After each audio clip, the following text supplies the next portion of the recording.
22 years in Congress representing Arizona. Also a graduate of Northwestern and Stanford. Saw that you received the Order of the Aztec of the Mexican president. And great friend and member of Wildcat Republicans and a Julie. So thanks, Jim, for being here, and turn the floor to you. Right, Julie and I agreed. I'll start off with a few comments, and she will then, and then we'll just open it up. We really want to have a dialogue. We both agreed that we would, the comments we would make probably been different than last week than with the action that took place yesterday in the Judiciary Committee. But I'm going to leave most of that to Julie to talk about. For me, obviously, this is this is a very personal and deeply personal issue. As I think many of you know, I now say husband. My husband is from Panama, and we were just married on Saturday. This last Saturday. I wasn't designed to listen to we were just married last Saturday, but he's from Panama, and it's been a very difficult and long road for us to get him here with a green card. And I can come back to that in terms of the questions, perhaps in terms of the process that we ended up having to go through, because we didn't have the option that would be available if his name was Hectorina instead of Hector Alfonso. We didn't have that kind of an option available to us, so we had to go through what's called the investor visa route, which is not easy, and it's certainly not inexpensive, but it does have him here today, and we're in a permanent green card, and we're very, very happy about that. But what I wanted to do for a couple of minutes here is just talk a little bit about immigration. Kind of a couple of words about background of the history of immigration in this country, and the background of the legislation, how we got to where we are today, and then we'll really take it from there. There really have been very few issues that I can think of in this country that go back further than immigration in terms of its contentiousness, its divisiveness. We've always been a country that's been open to a lot of immigration, and yet it's always been very controversial. It's always been a lot of controversy about how much immigration should we have, what people should be allowed into this country, and wave after wave that we've had, starting with the Irish in the 1850s. There was a lot of opposition to that, and we got the Germans, the Italians, a huge number of Southern Europeans, and then, of course, we've had the Hispanic immigration after.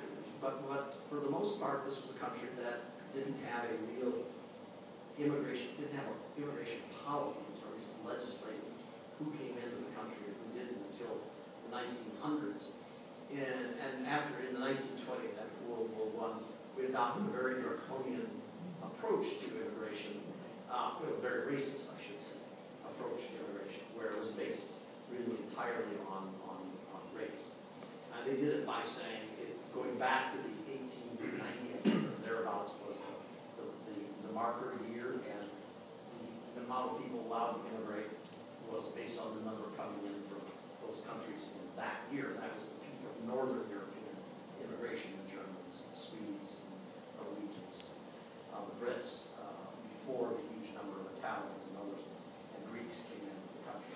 So that became kind of the numbers, set the numbers, and of course, there was no real competition. Hispanics and certainly no Asians were permitted under that kind of a rule. So it wasn't really until after World War II that we began to wonder whether this policy made any sense, and it was finally replaced a couple of decades later with an immigration law that said that it's immigration largely family-based, family reunification. Sounds like a good deal, sounds like something we want to do. We want to unify families. And so, in contrast to most of the countries of the world which have come to base their immigration on merit, that is, on skills people have, ours still remains, and I think even this legislation that we're contemplating now is largely still based on family reunification. The idea that you could bring your spouses, your siblings, your cousins, your various family members into the country. Some would say that's not a very wise immigration policy, because it doesn't get the people kind of skills we really need. It doesn't get the people that's what it has been. There are a couple of things now leading up to the current state of affairs. A couple of pieces of legislation that are really critical to where we are today. And both of them occurred while I was in Congress, the first very early, my second year. I was in Congress in 1986. We passed the Simpson, was it 87? The Simpson-Mazzoli, 86, the Simpson-Mazzoli legislation, which really had at its heart a way of saying, okay, we know we have all these illegal people in the country. We really meant most of illegal Mexicans, for the most part, some other Central Americans. We have all these illegal people. Let's give them a one-time amnesty, and that'll be the end of that. We won't have to worry about this anymore. A few of us said, no, that won't solve the problem because it'll just create the next wave of people who want to come in and wait for the next amnesty. And of course, it did just that. We went through a process, a very lengthy process of essentially about 3.4 million people received an amnesty, if you will, and permanent status under that legislation. Back then, it wasn't a bad word, so. Yeah. It meant something They different. actually use the than word what it is. amnesty. Yeah. They talk about amnesty, now nobody uses the word amnesty. Path to legalization, that's definitely not amnesty. In 1986, under the Clinton administration, and after there began to be a fairly dramatic rise, pace of devaluation, the problems in Mexico that occurred in 1995, did I say 85? In 1996, this legislation came up. In 1995, Mexico went through an economic crisis.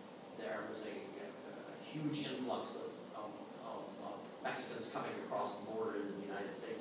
And Congress passed legislation which focused on the other side of the picture, which was enforcement. Let's stop these people from coming into the country. Let's build fences along the border, let's put more monitors, let's put more border patrol.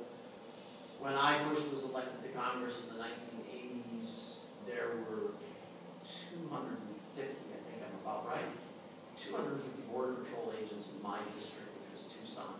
Today there's over 5,000 in that one district there. So it's just a massive increase in the numbers of people that are there, and all the technology along the border, plus the fence and lights and everything else, what it looks like the Berlin Wall. In many ways, except it's designed not to keep people from leaving, but to keep people from coming in. It does have a different motive than I must say, than the Berlin Wall. It's hopefully not quite as draconian as that. But that became kind of the thrust. In addition to that, the Border Patrol, in response to the whales that they were getting, did two things. They hardened the border significantly at the two major urban crossings, Tijuana, San Diego, Juarez, El Paso. And those two places, they put a fence, a very high fence, a lot of border patrol agents stationed every few feet, lights, everything else, tripwires to let people know to not bomb with the explosives or anything. The tripwires to alert that there was people coming in, sensors and so forth, so that there were people coming across. All kinds of things. At El Paso, they actually put along the Rio Grande River, they actually stationed a border patrol agent every 100 feet or 100 yards, I forget which it was, so that they had a complete 100% coverage of the area. Rather expensive prospect to do that, but that's what they did.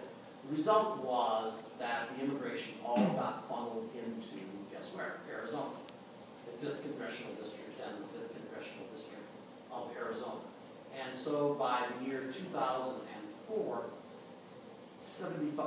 over 50%, 50%, 48, 49, 50%, right at 50% of the entire number of apprehensions in the United States of illegal immigrants occurred in one congressional district in the United States, in my congressional district. You can just imagine what this kind of anxiety this was causing people there, whether it was the pressure on social services, the pressure on law enforcement, all the other kinds of things that were occurring. The little cabin I built that's down on property where I